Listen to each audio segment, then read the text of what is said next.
বহুত দিন পিছত আকৌ গুৱাহাটীলৈ গ'লোঁ। গুৱাহাটী গৈ আছোঁ। মাজ ৰাস্তাত অৰ্থাৎ নাৰিকলি মন্দিৰত এখন চাহ হোটেল, সৰু চাহ হোটেল এখন, ৰোড ছাইড টি ষ্টল।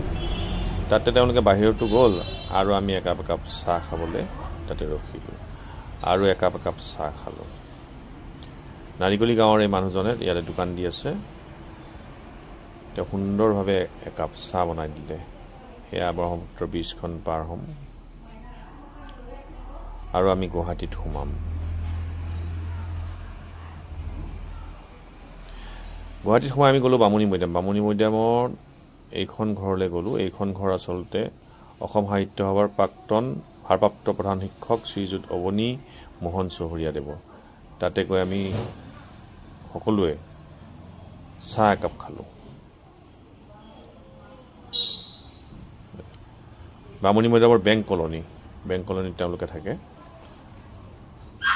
এয়া গোটেইখিনি আছে। বৌ আছে, অৱনী মোহন চৌধুৰীদেৱ, মা, বোৱাৰী, তেওঁলোকৰ ছোৱালী বোৱাৰী আৰু পিণ্টুমণি।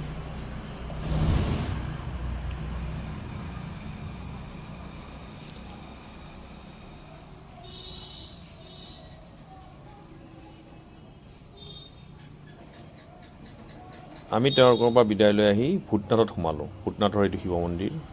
তাৰপিছত লাহে লাহে ভূতনাথৰ ভিতৰলৈ গ'লোঁ। ভিতৰত গৈ মাৰ কিবা উজনি দিব লগা আছিল চন্দালক, আৰু এই চন্দালক উজনি দিবৰ কাৰণে সোমালোঁ। এইটো পেটলা চাওক, বম পেটলা এইটো। তাৰপিছত মাহঁতে লাহে লাহে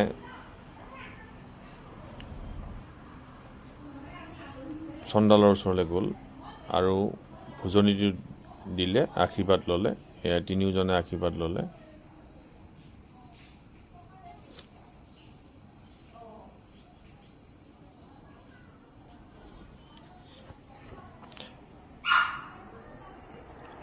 তাৰপিছত ইফালকে গোটেই শ্মশানখন চালোঁ আৰু তাতে দেখা পালোঁ যে চিতাও জ্বলি আছে।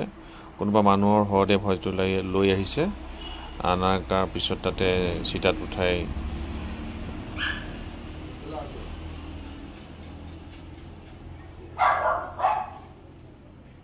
এয়া চাওক, এখন স্বৰ্গৰথ।